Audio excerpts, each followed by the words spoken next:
We are moving towards becoming the largest green footprint in the world. Real estate prices should be based on AQI. क्या आप society को उतना educate कर रहे हो कि उनको आपकी प्रोडक्ट समझ में आए और वो अच्छे से मेंटेन कर पाए? I'm very impressed that you're asking this question. Jantri Rates बढ़ेंगे, हाँ, I think there will be an impact. बढ़ेगा तो कितना बढ़ मुश्किल है कहना, पर मेरे हिसाब से 10-15% का इम्पैक्ट हो सकता है।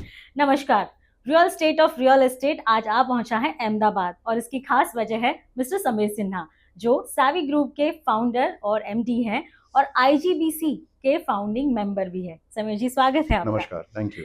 तो आज आपने वजह दी है हमें अहमदाबाद आने के लिए, थैंक यू सो मच। स्वागत है आपका। तो आईजीबीसी से ही शुरुआत करेंगे, क्योंकि हम अभी देख रहे हैं भले ही जैसे ही वेदर चेंज होता है प्रदूषण अपना असर दिखाने लगता है, और हम दिल्ली की अभी तो बात जानते ही हैं, दिल्ली कैसे सफ़र कर रहा है इसमें, और दूसरी सिटीज़ भी इससे बाकात नहीं है। ऐसे में क्या आईजीबीसी ने एक पहल और लेनी चाहिए, और क्या सारी बिल्डिंग्स ग्रीन बिल्डिंग्स होनी चाहिए? First of all thank you so much for coming to Ahmedabad, और आई एम वेरी हैप्पी कि आपके साथ आज बात हो पा रही है। Thank you sir. Green buildings definitely मुझे लगता है कि सारे बिल्डिंग्स ग्रीन होने चाहिए, एंड मुझे ये बहुत कॉन्फिडेंट हूँ मैं कि बहुत जल्द सारे बिल्डिंग्स ग्रीन होंगे। और वो इसलिए कह रहा हूँ बहुत जवाबदारी के साथ, क्योंकि हमारी सरकार बहुत प्रोग्रेसिव है। और अगर आप जीडीसीआर, जो गुजरात का जीडीसीआर है, या किसी भी शहर का और किसी भी स्टेट का अगर आप पॉलिसी देखें, तो बहुत प्रोग्रेसिव और बहुत फॉरवर्ड लुकिंग पॉलिसीज हैं।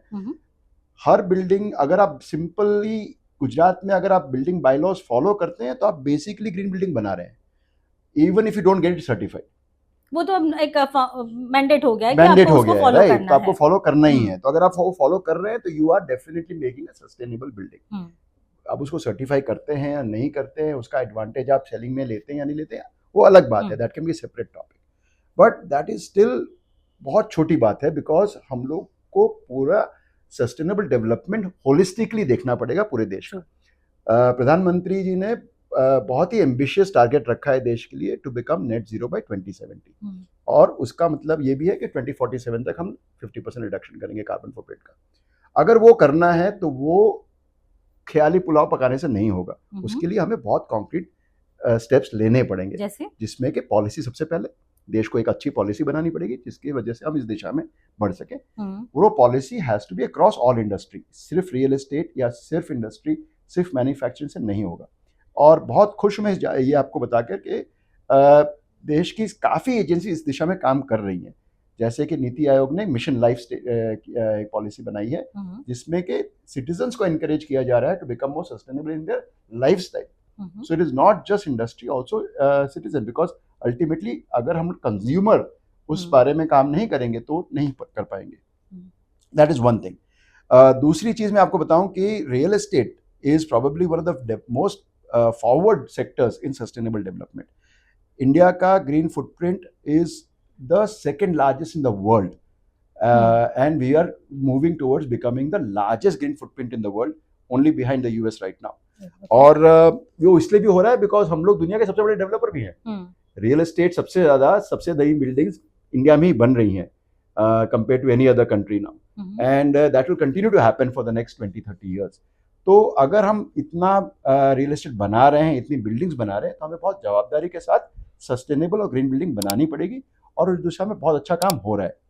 जो आपने बहुत सही बात एयर पोल्यूशन की बात की, प्रदूषण is a very complicated issue, पर आज एक बहुत इंटरेस्टिंग स्टेटमेंट निखिल कामत जी ने किया, आपने पढ़ा होगा कि real estate prices should be based on AQI, and such a important point. और हम अहमदाबाद में बहुत खुश हैं इस बारे में, क्योंकि हमारा AQI दिल्ली से तो बहुत अच्छा है।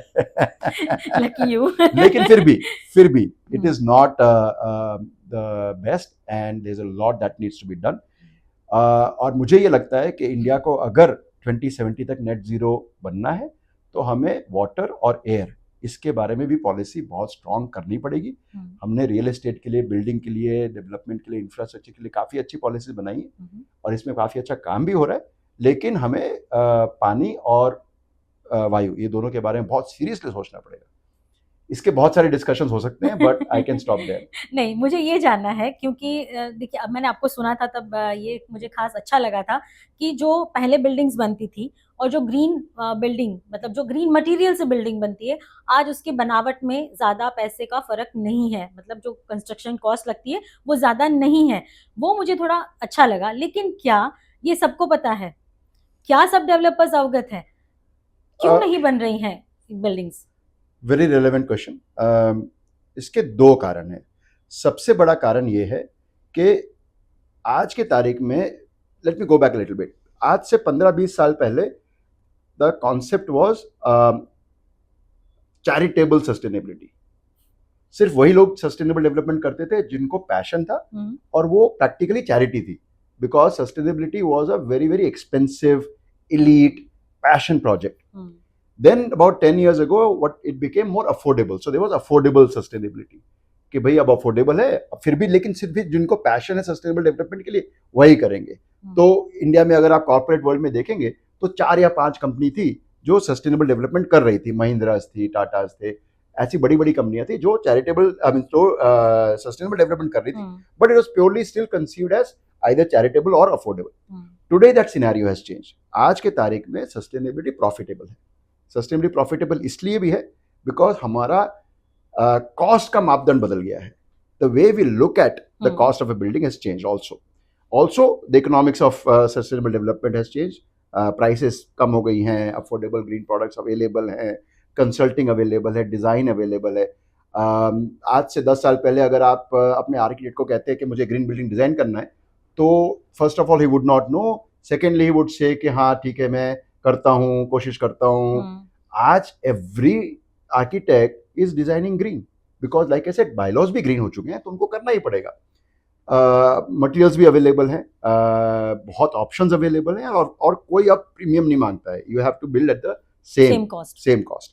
So that is there. Secondly, what has also happened, which is very very important to understand, कि आज आप एनवायरनमेंट के कॉस्ट, इफ एनवायरनमेंट के इम्पैक्ट पे बिजनेस नहीं कर सकते हैं।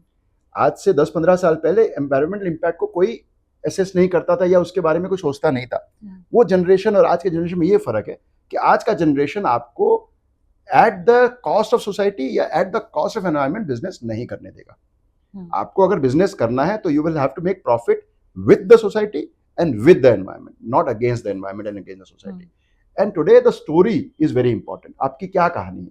आपका सक्सेस का बेसिस ये है कि आपकी कहानी कितनी एक्सेप्टेबल है, और वो कहानी तभी एक्सेप्टेबल होगी इस जनरेशन को अगर आप उनसे रेजोनेट करते हैं कि भाई हम कॉन्शियस है, हम रिलेवेंट है, हम सोशली कॉन्शियस है, हम एनवायरमेंटली कॉन्शियस है। अगर आप अगेंस्ट द एनवायरमेंट है तो आप बिजनेस नहीं कर सकते। ये आपने पते की बात कही है, क्योंकि लोगों की नब्ज जानना, उनको क्या चाहिए वो जान के डेवलप करना में ही फायदा हो सकता है। मुझे आज ये जानना है, क्योंकि आप आज जो मैंडेटरी है वो है, तो आप बना के डेवलपर एक बिल्डिंग बनाता है और सोसाइटी को हैंड ओवर कर देता है। क्या आप सोसाइटी को उतना एजुकेट कर रहे हो कि उनको आपकी प्रोडक्ट समझ में आए और वो अच्छे से मेंटेन कर पाए? क्योंकि ये सबसे जरूरी है कि वो मेंटेन उस लिहाज से हो ताकि वो आपको उसका इफेक्ट दे पाए। I am very impressed that you asking this question, because ज्यादातर लोग इसके बारे में ना सोचते ना इसके बारे में कुछ करते हैं। इसका भी मेरा सिंपल आंसर है economics. If it is economical तो अब सोसाइटी करेगी। Society at the cost of shelling out money from the pocket नहीं करेगी। अब मैं आपको एक एग्जांपल देता हूँ। 90% ऑफ इंडिया तो बन चुका है, हम 10% ही बना रहे हैं नया। 90% बना हुआ है, 90% बिल्डिंग्स बनी हुई है। आप आपकी सोसाइटी में जहाँ रहती है बॉम्बे में, या मैं अहमदाबाद में जहाँ रहता हूँ, अगर आपके बिल्डिंग में कॉर्पस है, हर फ्लैट जब ट्रांसफर होता है या हर बिल्डिंग ट्रांसफर होती है तो उसका एक ट्रांसफर फी आती है सोसाइटी को। सोसाइटी के पास करोड़ों रुपए का डिपॉजिट है। उस पैसे को आप क्या करते हैं? उस पैसे से आप सोसाइटी को मेंटेन करते हैं। हर साल आपका कॉर्पस बढ़ते जाता है, वो फिक्स डिपॉजिट में पड़ा हुआ है, उस पर इंटरेस्ट आ रहा है। If somebody comes to your society and says कि आपका साल का खर्चा इतना है, मैं आपका खर्चा 20% कम कर दूंगा, you give me 2% of that, right? Would your chairman secretary say yes or no? They needs to know na what's the benefit exactly. So it has to be demonstrated. Exactly. My suggestion is कि आज के तारीख में जितनी facility management companies हैं India में, unfortunately I will not take names, but they've all become real estate agents. उनका mandate ये है कि आपको फैसिलिटी मैनेज करनी है. सोसाइटी के चेयरमैन सेक्रेटरी के पास ये बैंडविड्थ नहीं है. So good company has to come in. I have been saying this in every seminar. This is a great startup idea for youngsters. आप सोसाइटी के पास जाइए, आप सोसाइटी का ऑडिट कीजिए, एनर्जी ऑडिट कीजिए, वाटर ऑडिट कीजिए, try and come up with suggestions how the society can become better, come up with landscaping options, come up with, I'll give you example of what we are doing. And if you make that assessment, make a digital twin of that building and then come up with a simulation to say हम ये 4 चीज या 5 चीज change करके हम आपका 20 से 25% साल का खर्चा बचा सकते हैं. Then you ask for money कि उसमें मैंने आपको जितना सेविंग दिया है उसका 1% आप मुझे दीजिए. That is a great business model. And I will tell you, आपके बिल्डिंग में आपका पंप कब चेंज हुआ था, वाटर पंप, या आपकी एलईडी लाइट्स हैं या नहीं है आपको पता भी है. That itself will save you 20-30%. So if we really have to make an impact, then we have to start looking at all the existing buildings in India as a business case, and this should be a service that should be provided to all the societies, and there's a huge amount of business to be made and carbon footprint to be reduced. तो आपने अभी अपनी सारी buildings हैं वो सारी green always almost बना दी हैं. गिफ्ट सिटी हम देख रहे हैं ऑलमोस्ट उस मॉडल पे चल रहा है. तो फिर बाकी अहमदाबाद की कितनी बिल्डिंग्स या कितने डेवलपर्स हैं जो टुवर्ड्स ग्रीन बिल्डिंग है हो रहे हैं. गिफ्ट सिटी हम लोगों ने करीब पिछले 15 साल से all we have built is green buildings. हमारे we have committed to building green. We make only green buildings.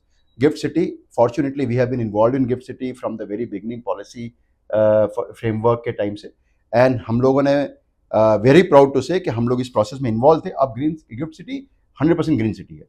मतलब every building has to be a green building which is mandated. It is part of the policy of GIFT City. You cannot make a non-green building. You have to have a certified green building. And majority of the buildings that are being built in Gift City today are either gold or platinum certified. So वो तो mandate है. I'll tell you also an example. हमने जब हमारा प्रज्ञा first building बनाया, we have Bank of America as a tenant in the building, which is occupied majority of the building. One of the biggest reason that they came to us was because हम लोग platinum rated green certified थे. और उनको उनके करने और भी उनके पड़ते मैंडेट हैं. में है कि अगर आपको मल्टीनेशनल कंपनी को इंडिया में बिजनेस करना है तो उनको ग्रीन बिल्डिंग बनाना है. ESG नॉर्म्स फॉलो करने पड़ते हैं, right. So we were very very aware of that and we got the benefit of doing that. Everybody is seeing that advantage. It is the first most advantage that we got, but अब सबको पता है. अब आप देखिए कि अहमदाबाद में कम से कम 20 ऐसे डेवलपर्स हैं जो अब अपने होर्डिंग्स में ग्रीन बिल्डिंग का लोगो लगाते हैं. और now there is and not only commercial buildings, residential buildings में भी. मैं आपको सोसाइटी का एग्जांपल दे रहा था. हम लोगों ने एक अभियान शुरू किया था हमारे यहाँ स्वराज में, जहाँ पे हमने बच्चों के साथ कैंप किया to promote segregation of waste. कि आप अपना ग्रीन वेस्ट ऑर्गेनिक वेस्ट है, फूड वेस्ट है, उसको एक सेपरेट डस्टबिन में डालिए और ड्राई वेस्ट को सेपरेट डस्टबिन में डालिए. And we collect that waste. So we have given them 2 separate dustbins, segregating the waste at the kitchen and the house. We collect this separately. We make compost from the organic waste. We sell it back to the society at affordable rates, but sell it back to the society. जो अपने indoor plants में वो डालते हैं. And that is happening for the last 10 years now in the project. Similarly, the dry waste that is collected is sold to the recyclers, and the society makes money from that. So उनका maintenance cost कम होता है. Very simple exercise, no rocket science. तो मुझे ये जानना है कि अगर जो गिफ्ट सिटी में कंपल्शन हो गया है तो क्या दूसरी सिटीज में कंपल्शन नहीं हो सकता? हो सकता है, लेकिन गिफ्ट सिटी में इसलिए हो पाया बिकॉज ग्रीनफील्ड डेवलपमेंट था, स्मॉलर डेवलपमेंट था, उनका अपना इंफ्रास्ट्रक्चर है. Green see GIFT city is a great example of what should be replicated in other new town planning schemes in the country. Gift City has district cooling. Gift City had power supply, water supply, waste management, entirely on its own as a small city. और जब ये होता है तब आप brilliant development कर सकते हैं, नया डेवलपमेंट. पर ये this can be replicated in every new town planning.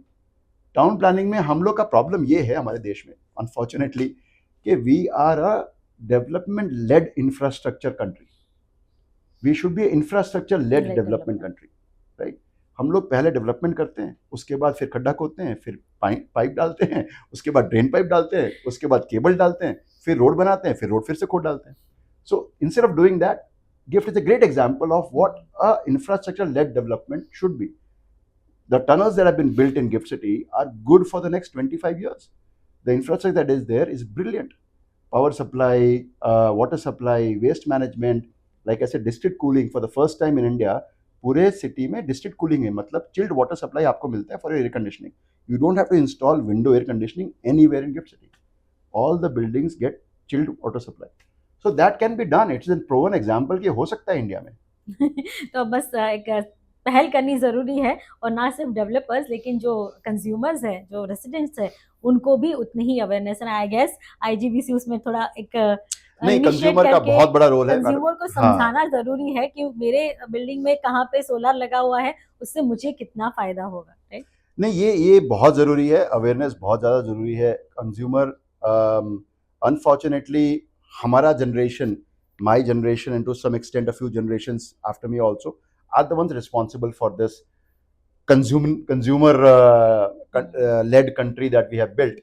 अब के जनरेशन में बहुत ज़्यादा अवेयरनेस है, पर I tell you one thing कि हमें बहुत ज़्यादा कॉन्शियस एज ए कंज्यूमर भी होना पड़ेगा. We have become what we I like to call consumptionist. हम लोग जो ड्यूरेबल्स थे उनको कंज्यूम कर रहे हैं. Durables are meant to last and this is something that this generation is guilty of. सब चीज़ इनके बारे में अच्छी है ऐसा नहीं है. ज़्यादातर प्रॉब्लम हमने क्रिएट की है, लेकिन काफ़ी प्रॉब्लम्स अभी भी हैं. For example, this whole online shopping thing has created, like I said, consumptionist out of us. आप सोचिए कि जब मैं छोटा था तो हमारे घर में एक गाड़ी थी जो 25 साल 30 साल चली, एक फ्रिज था जो 15-20 साल चला, एक washing machine used to last 10-15 years. आज के ज़माने में हम लोग कंज्यूम कर रहे हैं इन सब चीज़ों को. Fridge, air conditioning, cars, we are disposing of as if they are not durable but consumables. Similarly fashion, एक पेयर ऑफ जीन्स को बनाने में 700 लीटर पानी लगता है, और अब हम लोग 150 रुपये 200 रुपये में जीन्स मिलती है, लोग पहन पहन के फेंक देते हैं. So the kind of waste that we are creating as a society is something that the responsibility of the consumer. वो हमें सोचना पड़ेगा. एज यंगस्टर्स इस देश को सोचना पड़ेगा. अगर वो नहीं करेंगे तो सिर्फ बिल्डिंग बनाने से ये प्रॉब्लम सॉल्व नहीं होगी. लेकिन होप फॉर द बेस्ट, आगे इसमें सुधार Correct. हो जाए. करेक्ट अब हम बात करते हैं सेवी की, जी. क्योंकि हम सेवी को जानते हैं, सेवी इंफ्रास्ट्रक्चर बहुत अच्छे से बना हुआ है. आपने एक नीश प्रोडक्ट बनाया जो था कैन्सविले, सेवी स्वराज. ये मैं नीश इसलिए बोल रही हूँ क्योंकि ये दोनों ही स्पोर्ट्स से रिलेटेड है. सेवी स्वराज स्पोर्ट्स कॉम्प्लेक्स है और कैन्सविले गोल्फ कोर्स है. इनिशियली हमने देखा था उसमें बहुत बड़े बड़े लोगों ने घर खरीदे थे. How development is going on, मतलब किस तरह से आप उसको आगे डेवलप कर रहे हैं कैन्सविले को और फिर सेवी स्वराज को? Before I talk about Kensville, let me tell you about what you mentioned about niche. So Savvy में हम लोगों ने we have always believed in being driven by passion, and economics comes second. And that is something that also we have been very fortunate कि हम लोगों ने trend spot किए हैं early on. For example, जिस बिल्डिंग में हम बैठे हैं इस रोड पे, the first commercial building was Shapat One. SG highway उस जमाने में एसजी हाईवे नहीं हुआ करता था, but in 2000 we had the vision and the passion to say के इसी रोड पे फ्यूचर में कमर्शियल डेवलपमेंट होगा. So we built our first commercial building here in 2000 when there was no other commercial building here. Similarly, we built our first golf course community when there was no golf in Gujarat. Swaraj was the first sports centered living when there was no other such project in Gujarat. Gift City also, we started working in Gift City almost 10 years ago, when most people in Gujarat were not even wanting to go into Gift City. So in that sense, we have been a little bit of a thought leader in that area. As far as Kensville is concerned, it is one of our flagship projects, or it is once also our passion project. We have, like you rightly said, कि हमारे यहाँ there are a few celebrities that we have. Amitabh Bachchan is one of our members there. Sachin Tendulkar is there. G. Milkha Singh, India's #1 golfer, is there. He's also the signature of the golf course. It is the Gujarat's first 18-hole championship course. हमने वहाँ पे international tournaments, European challenge tour host किया है. 2 साल पहले हमने national games वहाँ पे होस्ट किए थे. और अब जब इंडिया और Gujarat specifically Ahmedabad is in the race for the Olympics, we are very hopeful that Olympics will come to Ahmedabad, तो and we will be able to we are ready for it. You are ready? We are absolutely ready for it. What next then? क्या आप build कर रहे हो Olympics को ध्यान में रख के? रेस को हमारा golf course is absolutely ready to host any national or international event. We are very hopeful that we will be able to. We have also built the first bowling green आपको पता होगा शायद कि Commonwealth में Indian ladies team won the gold medal in bowling, in grass bowling, and we have the only other, एक कलकत्ता में है शायद और एक हमारा गोल्फ कोर्स पे बॉलिंग ग्रीन हमने बनाया for the national games when it was held in Gujarat. So we are very bullish on that. Sports के लिए हम लोग, हमारा, we are also very passionate. Swaraj academy जो हमारा है, we have almost all the leading coaching from Baichung Bhutia to badminton to table tennis, swimming, Olympic swimming pool है वहाँ पे, ट्रैक इवेंट्स होते हैं. So we very very keen in promoting sports at Swaraj also. So let's see, अगर Olympics आती है तो we are ready for hosting whatever we can contribute, will be ready to contribute. Great. तब जाके हमने gift city में भी देखा कि पहले सिर्फ सारे कमर्शियल बिल्डिंग्स थे, लेकिन धीरे धीरे उसमें रेसिडेंशियल आ रहा है. क्या आप भी उसमें हैं? हाँ. और किस टिकट साइज को आप कैटर कर रहे हैं, किस किस तरह का बिल्ट आप वहाँ पे बना रहे हैं? सो हमारा रेसिडेंशियल प्रोजेक्ट है वहाँ पे Marina, which caters from everything from 3 bedroom to penthouses. उस एरिया में अच्छा रेसिडेंशियल डेवलपमेंट हो रहा है. सबसे बड़ी बात वहाँ पे है कि it will be very sustainable green walk to work kind of city, जहाँ पे within 5 minute 7 minute walk you will be, there is a school, hospital, hotel, work place, apartments, garden, river front, सब कुछ उस city में है.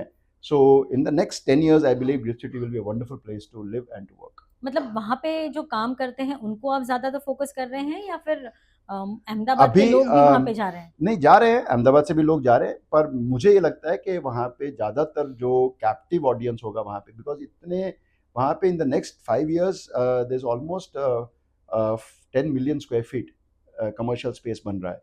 सो उस सब के लिए जो वर्कर, जो लोग आएंगे वहाँ काम करने, उनको रहने के लिए जगह चाहिए होगी. बट मुझे ये भी लगता है कि because it will B such A interesting new green development, तो अहमदाबाद से भी लोग वहाँ रहना चाहेंगे. So what's the ticket size? Ticket size ranges from about I don't know the exact prices right now, but from 1 crore to about 2 to 3 crores depending on the size of the ticket. जब हम पहले आया करते थे ना अहमदाबाद, तो मेरे लिए तो जो इलाके जो जान पहचान में थे वो था नवरंगपुरा, नारायणपुरा, दैट आश्रम रोड. Correct. और आज जब मैं 2 दिन से अहमदाबाद को देख रही हूँ, आई एम सरप्राइज कि जो जिस तरह से एक वास्टली कहते हैं ना, वो पूरा पेरिफेरियल बढ़ता दिख रहा है. सेला मैंने कल विजिट किया, वो एरिया देखा, गोटा, बस बहुत बढ़ता दिखा है. And the development I saw earlier कि plotted developments, there were tenements, now it's a high rise building. So how this changes you सी?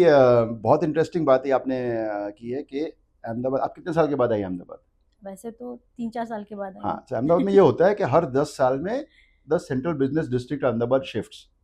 अगर हिस्टोरिकली आप देखेंगे कि 60s में आश्रम रोड, रिलीफ रोड होता था.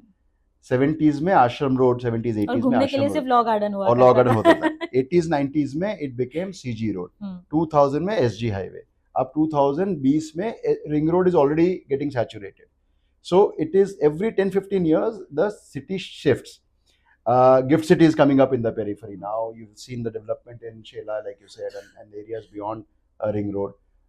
So वो एक एडवांटेज भी है, डिसएडवांटेज भी है. एडवांटेज इसलिए है कि Ahmedabad is one of the few cities in India जहाँ पे हॉरिजॉन्टल डेवलपमेंट है, बिकॉज लैंड अवेलेबल है एंड प्राइसिंग इसलिए भी अफोर्डेबल रहती है, because if as you keep on moving horizontally is more infrastructure development, more availability, more housing options available. So in that sense, the prices don't go up drastically. The disadvantage is that it is a huge burden on the infrastructure, on transportation. किसी भी शहर के लिए transportation is what dictates real estate pricing. अगर Bombay town में transportation convenient होता, विरार में transportation convenient होता, तो लोग विरार में ही रहते, टाउन में क्यों रहते, right? So that is a challenge. And वो बॉम्बे में of course is restricted because जगह नहीं है. अहमदाबाद में बिकॉज जगह है, सो हॉरिजॉन्टली हम ग्रो कर रहे हैं, बट उस साथ साथ इंफ्रास्ट्रक्चर, रोड. तो कौन से ऐसे नए एरियाज जो हैं अब जो एक्सप्लोर आप करोगे, या वो बढ़ रहे हैं, मतलब नए एरियाज डेवलप हो रहे हैं, कौन से एरियाज होंगे? चारों तरफ हो रहे हैं डेवलप. ऐसा कोई भी एक स्पेसिफिक एरिया नहीं है जहाँ पे आई कैन टेल यू कि ये एरिया भी अच्छा है. अब रिंग रोड के बियॉन्ड डेवलपमेंट हो रहा है, और प्लॉटेड भी हो रहा है, रेसिडेंशियल भी है. Western Ahmedabad is growing much more than other parts of Ahmedabad, पर डेवलपमेंट हर जगह है. बट अब गांधीनगर भी हो रहा है, like I said gift city का अगल में एरिया जो पूरा हो रहा है डेवलपमेंट, वहाँ पे भी अच्छा ग्रोथ है. Metro is happening now that metro is there, उसकी वजह से लेकिन भी क्या काफी. कनेक्टिविटी है मेट्रो की? क्योंकि अभी मैं देख रही हूँ तो गुजरात का एक ट्रेंड है कि उनके पास हर एक के पास टू व्हीलर है. जो जिस तरह से व्हीकल हमें चाहिए उससे कई ज्यादा व्हीकल्स हमें रोड पे दिख रहे हैं. आज भी अगर हम जैसे पहले सोचते थे अरे 10 मिनट में पहुंच जाएंगे, आज उसको 20 मिनट्स लग रहे हैं. तो मतलब पर इंफ्रास्ट्रक्चर मुझे जो आप आप बात एक कर शहर रहे बताइए हो. अहमदाबाद इंडिया में जहां आप एयरपोर्ट आधे घंटे में पहुंच सकते हैं. Right, that is the advantage of Ahmedabad. Two wheelers है लेकिन हमारे रोड्स भी अच्छे हैं. और ज्यादातर जो डेवलपमेंट आप कहीं भी, I mean if you go to Bangalore for example, you can not now have 2 meetings in a day and make a day trip. आपको एयरपोर्ट से कहीं भी पहुंचने में 2 घंटा लग जाता है. So that way Ahmedabad is still very very friendly for the commuter because roads transportation है. There is need for metro is growing, it is already happened and is now growing in that sense. तो वो भी है, that's a good advantage.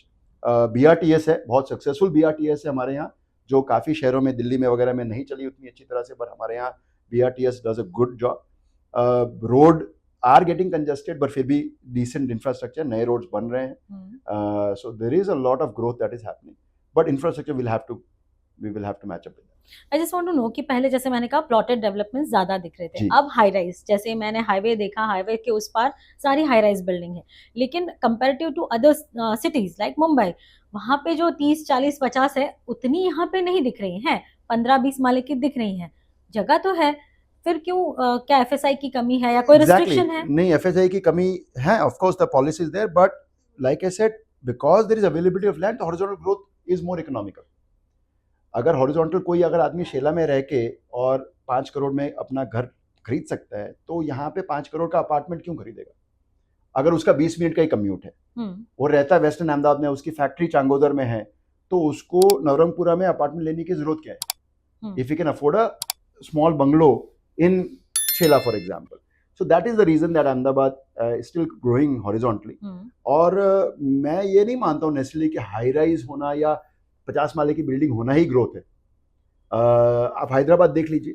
नहीं, लेकिन ये एक अच्छी बात दिखी कि यहाँ पे गेटेड कम्युनिटीज बढ़ रही हैं, जो पहले नहीं था. जैसे पहले टेनामेंट का ही कल्चर था, अभी गेटेड कम्युनिटीज बढ़ रही हैं. अफोर्डेबिलिटी बढ़ रही है, पीपल आर ग्रोइंग, बिजनेसेस बढ़ रहे हैं, economy is doing well, people are afford. And also like I said, जितना हॉरिजॉन्टल डेवलपमेंट होगा, अगर इंफ्रास्ट्रक्चर अच्छा है तो quality of life is much better.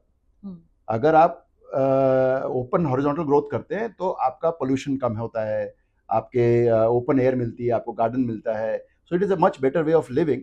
But of course the biggest challenge will remain transportation and infrastructure. 2 दिन जैसे मैं अहमदाबाद में घूमी तो मुझे एक मेरा सर्वे कह रहा है कि लोग ऐसा सोच रहे हैं, जो नई स्कीम्स या नए प्रोजेक्ट्स जो आ रहे हैं उसमें कारपेट एरिया छोटा आ रहा है. भले ही वो 2000 या 3000 स्क्वायर फीट हो, लेकिन लिवेबल एरिया उतना सही नहीं मिल रहा है. इसीलिए उनको जहाँ पे वो रह रहे हैं वो ज्यादा सुटेबल लग रहा है instead of buying a new one. ये तो आप बॉम्बे वालों ने सिखाया ना हम लोगों को. हाँ, ये है, that is true. That but again like I said it's also matter of price. मैं ये अभी भी मानता हूँ कि अहमदाबाद अभी भी काफी अफोर्डेबल है compare to lot of other Indian cities. पर this is any specific reason of that cut? No, it's just economics. Okay. It's just the value of real estate. Because यहाँ पे गुजरात में सब लोगों को बड़े बड़े घरों में रहने की आदत है. हम जैसे मुंबई वालों की तरह नहीं है कि भाई कॉम्पैक्ट में एडजस्ट कर लेंगे. सो या they are much used to of a big house. So they are complaining this कि यहाँ अब जो नए घर मिल रहे हैं वो हमें इतने बड़े नहीं मिल रहे हैं. नहीं, लेकिन ऑप्शंस हैं. If you willing to go a little bit outside the city तो काफी अच्छे ऑप्शंस अवेलेबल हैं. क्या रेरा की वजह से कोई दिक्कत है? नहीं, RERA has been, Gujarat has adopted RERA, one of the first state जिसमें रेरा 100% कंप्लायंट है. गुजरात का real estate industry, if I tell you a little bit of the story, has had 2 dramatic impacts. सबसे पहले गुजरात का रियल एस्टेट इंडस्ट्री चेंज हुआ earthquake के बाद 2000 में, because pre earthquake was a very different industry and post earthquake is a very very different industry in specifically in Ahmedabad. The quality of building that you have, जो हमारे यहाँ building बनती हैं compare to आपने देखे हैं सारे शहर में, great quality of construction, very good design, much better amenities than most other cities. इसका एक एडवांटेज ये भी है बिकॉज हमारे यहाँ आर्किटेक्चर स्कूल्स हैं, काफ़ी अच्छे आर्किटेक्ट्स यहाँ से निकलते हैं. So Ahmedabad has group design sense in that sense. You will see that the quality of buildings are much better. और दूसरा रेरा के बाद से it has become a very clean, nice, even level playing field. Consumers are protected. उनके RERA बहुत proactive है गुजरात में. Consumer के केसेस तुरंत एड्रेस हो जाते हैं. एंड बाय एंड लार्ज अब कोई major malpractice real estate में नहीं होता है गुजरात में. It's a very nice clean market now, which is thanks mainly to RERA. तो अभी यहाँ का रियल एस्टेट मार्केट, क्योंकि रिसेंटली एक रिपोर्ट मैंने पढ़ा नाइट फ्रैंक का, उसमें बताया गया था कि YOY बेसिस पे ऑलमोस्ट 11% सेल्स बढ़ा है, बट न्यू लॉन्चेस कम हुए हैं. उसकी क्या वजह? बहुत सिंपल कोई एक वजह नहीं कह सकता हूँ मैं, लेकिन 2-3 वजह हैं मेरे हिसाब से. One of course is that share market has done well. अब जब शेयर मार्केट में पैसा जा रहा है तो रियल एस्टेट में ऑब्वियसली कम आता है. So everybody who has any spare money will put in the equity market because इतना अच्छा रिटर्न इक्विटी मार्केट में ईयर ऑन ईयर पिछले 10 साल से ऑलमोस्ट मिल रहा है. So that is one major reason in my view. Also I think there is also what is happening in Ahmedabad is like you look at city shift होते रहता है. So today investors may be not out of the market, but consumer demand is still very much there. Real demand है. So it is a good thing for the market कि genuine demand है. It is not investor driven. तो उसमें speculation नहीं होता है, तो over supply नहीं होता है. So that also is there. There was a bit of oversupply because it was an investor driven market some time ago. पर पिछले 4-5 साल से अगर थोड़ा कम हुआ है तो it is not a bad thing for the market because genuine consumer है, genuine consumption होता है. मुंबई में कहा जाता है कि ये अब इन्वेस्टर्स मार्केट नहीं रहा है. यूजुअली इन्वेस्टर्स अंडर कंस्ट्रक्शन में एंट्री लेते हैं और after construction they move out. क्या अहमदाबाद में अभी भी इन्वेस्टर्स मार्केट है? Not very large. It has shrunk relatively. और मैं ऑनेस्टली ये मानता हूँ कि किसी भी इंडस्ट्री के लिए investor driven market is not a good thing. Genuine होना चाहिए, कंज्यूमर पे ड्रिवन होना चाहिए, then there is genuine consumption. अगर इन्वेस्टर ड्रिवन होता है तो स्पेकुलेटिव हो जाता है. और मुझे नहीं लगता है कि that is a good thing for any industry to have majorly driven by investment. Bombay में इसलिए भी नहीं होता है बिकॉज बॉम्बे में अब जेस्टेशन पीरियड बहुत लंबा हो गया है. Most developers are not able to deliver within 6-7 years. Ahmedabad में ऐसा नहीं है. अहमदाबाद में 3 साल में बिल्डिंग बन जाती है. हो जाता है. हाँ, 3-3.5 साल में आपको majority of the buildings are delivered and so in that sense it is not that speculative. अब तो हम नए साल का इंतजार कर ही रहे हैं, तो आपने पिछले साल को कैसे देखा, और जो हमारे कंज्यूमर देख रहे हैं जिनको घर लेना हो, तो क्या आने वाले साल में उनके लिए कुछ नया होगा? मैं ये मानता हूँ कि real estate is a long term play. इसमें ऐसे शेयर मार्केट तरह साइकिल्स नहीं होती हैं. There is no perfect time to buy और परफेक्ट टाइम टू सेल. अगर डाउनवर्ड ट्रेंड है, अगर मार्केट थोड़ा स्लो डाउन है, तो it's a great time to buy. And अगर कंज्यूमर ड्रिवन मार्केट होता है तो वो जेन्युइन डिमांड पे डिपेंड करता है. तो अगर जिसको घर लेना है तो वो 5 साल वेट नहीं करता है. उसको 1 साल के अंदर अपना घर लेना है, then he has to buy. So he will be driven by that genuine demand, which is a good thing to happen. Last साल नहीं, पिछले I think 5-10 years in real estate in Gujarat has been pretty good. बहुत ज़्यादा speculative नहीं था, सो बहुत ज़्यादा growth नहीं था, पर डाउनटर्न भी नहीं था. So it has been a steady market, and this is what I foresee for the next future also. Stability है, political stability है, market stable है, ups and downs होते रहेंगे, but I believe there's a good next 5 year also remains to be pretty decent. Covid के बाद ये एक trend दिखा गुजरात में, लोगों का इन्फ्लो ज़्यादा हुआ, मतलब लोग आके इन्वेस्ट करने लगे, एक अपना सेकंड होम चाहे बनाने लगे, या फिर भले ही कमाते हो मुंबई में लेकिन अपना घर एक गुजरात में जहाँ पे भी वो रहते होंगे वहाँ पे इन्वेस्ट करने लगे. इवन प्लॉटेड डेवलपमेंट्स भी हमने देखी हैं other than Ahmedabad. Investors market कहाँ पे है? इन्वेस्टर्स मार्केट, मुझे आई एम नॉट श्योर कि इन्वेस्टर्स मार्केट कहाँ है.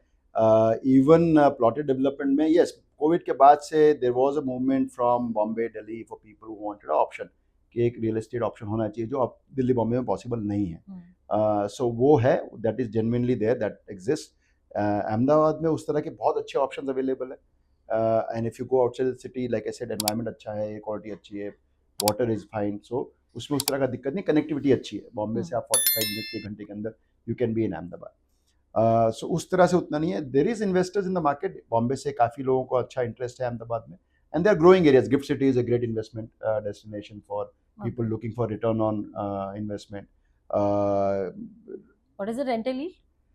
Rental वहाँ पे it can be anywhere in the range of 100 to 150 rupees a square feet depending on the building, depending on the grade of the building. पर rental demand cannot be just the indication for investors. It has to be what is the kind of appreciation you get. But like I said, I am not a big believer in just investor driven market. So it should be a mix, good healthy mix. To know कि कितना return होगा, कितना return मिलता होगा real estate investor को मेरे हिसाब से 7-8-9% मिलना चाहिए आराम से. सो इन्वेस्टर्स भी सोच सकते हैं. बिल्कुल. अच्छा, एडवर्टाइजमेंट. पहले जैसे हम एक ट्रेडिशनल एडवर्टाइजमेंट पे बात करते थे कि जैसे टीवी में दे दिया या होर्डिंग्स लगा दिया. अगर आप अभी सोशल मीडिया जिसको हम कह सकते हैं आफ्टर कोविड जिस तरह से सोशल मीडिया ने पिकअप किया है, ज़्यादातर मुंबई के डेवलपर्स अभी आप देखो तो एक्सटेंसिवली एडवर्टाइजमेंट होती है सोशल मीडिया पे. लेकिन मुझे दिखा गुजरात में ऐसा कि गुजरात के डेवलपर्स अभी भी इतने प्रो नहीं हैं on a social media advertisement rather than hoardings and नहीं, I am not sure if that is true. There is a lot of social media awareness in real estate और काफ़ी progressive developers हैं जो fully social media पे focus कर रहे हैं. The reason you still see a lot of hoardings is because Ahmedabad में या typically अहमदाबाद में मेरे हिसाब से काफ़ी localized market है. So for example जिसको बोडकदेव में interest है वो नवरंगपुरा में नहीं ढूंढ रहा है, या जिसको गिफ्ट सिटी में लेना है उसको नॉट नेसेसरली शिला में खरीदना है. बहुत डिफरेंट मार्केट्स हैं और काफ़ी लोकलाइज्ड मार्केट्स हैं. सो location is very very important. तो जहाँ लोकेशन इंपॉर्टेंट होता है तो आपको उस एरिया में अगर इम्पैक्ट क्रिएट करना है तो you will have to go with more traditional hoardings, maybe paper advertisements, maybe little localised digital marketing. So that is one reason. Secondly there is a little bit of a lack of awareness also on this, but that is changing dramatically. और अब even digital में आप बहुत targeted campaign कर सकते हैं जो पहले नहीं होता था. So now you can do, so what you are also not able to see sometimes is because those are very specifically targeted to certain areas. तो आपको शायद बॉम्बे में वो सोशल मीडिया नहीं दिखता है या फिर दूसरे एरियाज में नहीं दिखता है, but that is happening. It's happening in a big way. तो आप सोशल मीडिया पे एडवर्टाइजिंग को कैसे देख रहे हैं? That is the only future. मुझे नहीं लगता है कि आप प्रिंट मीडिया या होर्डिंग्स वगैरह है, that will supplement, but the core of the business in the next 10 years will be online sales and digital media. So you're getting leads on social media? Yes, genuinely getting leads also, और वो बहुत filtered genuine leads होती है. You're targeting the specific audience with the kind of technology now available. You can be very very specific. आप किसको target कर रहे हैं, किस सेगमेंट को टारगेट कर रहे हैं, किस जेंट्री को कर रहे हैं, क्या अफोर्डेबिलिटी है, क्या लोकेशन है. सो बहुत ज़्यादा फिल्टर हो जाता है, which is a great tool. और या दैट इज़ द फ्यूचर. और सेवी का क्या प्लान है नेक्स्ट ईयर के लिए? सेवी का plan like I told you कि गिफ्ट सिटी में हमारा बहुत बड़ा एंगेजमेंट है. हम लोग नए लॉन्चेस कर रहे हैं रेसिडेंशियल में भी. गिफ्ट केंजिल में हमने एक नया सेक्टर लॉन्च किया है. We have a residential project in Gota that we are doing. Bungalows का प्रोजेक्ट है. हम लोग गिफ्ट सिटी में नया एक बिल्डिंग बना रहे हैं अभी. सो विच कौन से ऐसे ग्रुप को आप कैटर कर रहे हैं कि कौन सी टिकट साइज होगी? Everything. We are across the budget. So for example, Gift City में, Kensville में हमारी ticket size will be about 1 crore to 4 crores. In Gift City, we are looking at obviously leasing because हम लोग commercial और retail कर रहे हैं. In Gotha, what we are launching will be in the range of about 4 to 5 crores, which will be bungalows. So we are looking at every segment. But yes, actively in the next year, we will have these 3-4 projects that we are working on. तो कैंसविले में आप दूसरे segment के लोगों को भी cater कर रहे हैं, तो क्या उनको भी वो सारी फैसिलिटीज यूज करने को मिलेंगी जो आप अभी प्रीमियम कस्टमर्स को देते हैं? कैंसविल में we have only one customer. Everybody is a premium customer. There is no size does not make you more premium or less premium. So Kensville, you have the same access that everybody else has. हमारे पास segments आ रहे हैं. अगर आप large development करना चाहते हैं तो आप मल्टीपल प्लॉट्स ले सकते हैं. अगर आप गेटेड कम्युनिटी में रहना चाहते हैं तो आपके पास गेटेड कम्युनिटी है जिसमें कि अपना क्लब हाउस, अपना स्विमिंग पूल, उस तरह का डेवलपमेंट है. एंड द सेक्टर दैट हमारा इंटरेस्ट ये है कि वहाँ पे भी we are able to attract youth, we are able to attract the millennials, जिनके पास आज के तारीख में अहमदाबाद से बाहर जाके रहने के लिए या वीकेंड एंजॉय करने के लिए ऑप्शन नहीं है। अगर वो अहमदाबाद में काम करते हैं और उनको अपना एक छोटा घर चाहिए और वो अपने वीकेंड में जाके वहाँ पे वीकेंड एंजॉय करना चाहते हैं, तो वो ऑप्शन अहमदाबाद में बहुत कम है। And that is the segment that we want to attract with this new launch that we are doing. हम लोगों ने एक नया सेक्टर खोला है अभी, विच इज कॉल्ड सारस 2, जिसमें हम लोग we are making small 2 homes, 2 bedroom 3 bedroom homes with a small piece of land, with a common amenity, swimming pool, clubhouse, and on the golf course. So इसमें and the like you talked about air pollution, अभी आज के तारीख में अगर आप कैंसविल जाइए तो वहाँ का AQI will be 30-40 compared to 70-75 in Ahmedabad and compared to 1700 in Delhi. So that is the advantage. There is no comparison then. There is no comparison, correct. अच्छा, ट्रेंड क्या है अभी? लोग प्लॉटेड डेवलपमेंट ले रहे हैं या हाई राइज बिल्डिंग्स? नहीं, that is a very different segment. Plotted development वो लोग ले रहे हैं जिनको के सेकंड होम खरीदना है या जिनको एक वीकेंड एस्केप चाहिए या उनको वहाँ फर्स्ट होम ऑप्शन नहीं है। जो शहर के अंदर प्लॉटेड डेवलपमेंट बिक रहे हैं वो बहुत ही अफोर्डिंग सेगमेंट के लिए है। So those are all in the category of 10 crore plus. But अगर 4-5 करोड़ के अंदर आपको चाहिए तो apartment in Ahmedabad is the only option. So very different segments, ऐसा कोई स्पेसिफिक ट्रेंड नहीं है, depends on the need, depends on क्या आपका रिक्वायरमेंट है। पर रेसिडेंशियल डेवलपमेंट में प्लॉटेड डेवलपमेंट का एक जेन्युइनली पिछले 3-4 साल से काफ़ी डल था। अब there is a genuine need post covid for people जिनको के सेकंड होम्स का ऑप्शन चाहिए और वो शहर से बाहर निकलना चाहते हैं वीकेंड्स में। वो वीकेंड्स में they don't mind driving 35-40 minutes outside the city to be able to enjoy the weekend in a more healthier, greener, more peaceful environment. Redevelopment Mumbai के पास ऑप्शन नहीं है क्योंकि उनके पास जगह नहीं है, they have the only option of redevelopment. Ji.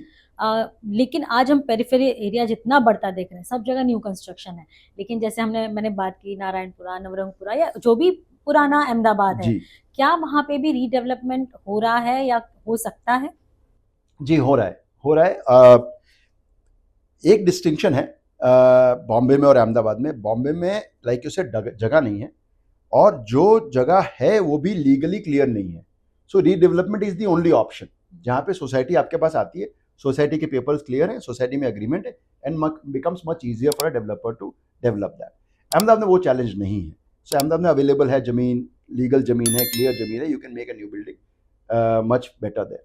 So that is the advantage. But redevelopment का इकोनॉमिक्स भी बहुत इंटरेस्टिंग है बिकॉज आपका the amount of money that you to shell out is much lesser. आपको अपार्टमेंट देना होता है तो आपको उतना जमीन की कीमत नहीं, इक्विटी नहीं डालना पड़ता है उसमें। So that economics also is very very interesting for redevelopment. So redevelopment has a very good robust future in Ahmedabad also. काफ़ी रीडेवलपमेंट हो भी रहे, हमने भी अभी किया है, एक मिडर्शियल बिल्डिंग हमने बनाया जिस is a redevelopment which is a medical office building that we have built, very interesting project we have done. And वो redevelopment is definitely a good future for Ahmedabad city, जहाँ पे लोकेशन इज वेरी इंपॉर्टेंट, जहाँ पे आप बाहर नहीं जा सकते because of the location requirement. You can't be very far from the city, but within the city, redevelopment is definitely a good option. Last question जी, जंत्री रेट्स जी, अभी हमें दिखे हैं कि कुछ चेंजेस होते दिखे हैं, सबको एक फियर है, जो व्यूअर्स देख रहे हैं उनके सवाल दिमाग में भी वही सवाल है, क्या रेट्स बढ़ जाएंगे? फियर नहीं है, रेट्स बढ़ेंगे। हाँ, I think they will be an impact. It is a good impact in my view. For the one biggest reason is कि आपकी प्रॉपर्टी की वैल्यू बढ़ती है। अगर आप उसी प्रॉपर्टी पे लोन लेना चाहते हैं तो आपको ज़्यादा लोन मिलता है if the jantri value goes up. It makes the market cleaner, it makes the market level playing field, तो अच्छी चीज़ है।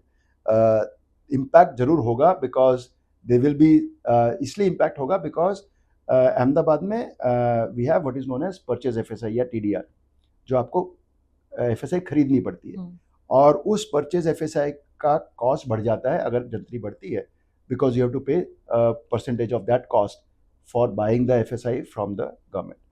तो वो अगर बढ़ता है तो there is some impact on the cost of construction of the project and hence there will be some impact on the prices. Ultimately consumer का डिमांड क्या है, क्या इकोनॉमिक्स है, वो it will work out, but there could be some impact due to it jantri, definitely. तो क्या मतलब कितना इंक्रीज समझे, अगर बढ़ेगा तो कितना बढ़ मुश्किल है कहना, पर मेरे हिसाब से 10-15% का इम्पैक्ट हो सकता है। ओके, तो जो नए घर लेने वाले हैं उनके लिए थोड़ा सा ये डिपेंड करता है मार्केट पे, डिपेंड करता है कितना डिमांड है। अगर डिमांड कम होगा तो डेवलपर्स को डिस्काउंट करना पड़ेगा। So it is also depending on किस तरह का डेवलपमेंट है, क्या प्रोजेक्ट है, पर थोड़ा बहुत इम्पैक्ट हो सकता है। थैंक यू सो मच, आपने थैंक यू, समय निकाला और इतने डिटेल में हमारे साथ चर्चा की। Thank you so much. Thank you, such a pleasure. Thank you, same here. Thank you.